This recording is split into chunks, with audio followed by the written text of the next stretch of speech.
Hello guys. So, karon guys, karong adlaw kay nagbantay ko sa akong manghod.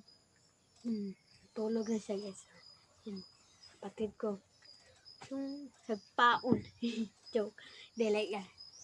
Dili rin ni siya kalakaw kay basa ron ang yuta.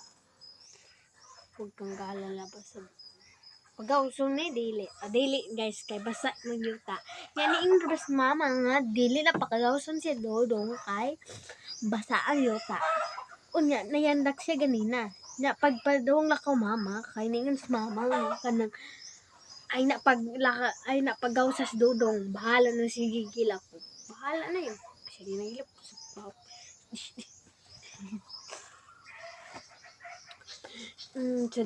today is Yaya.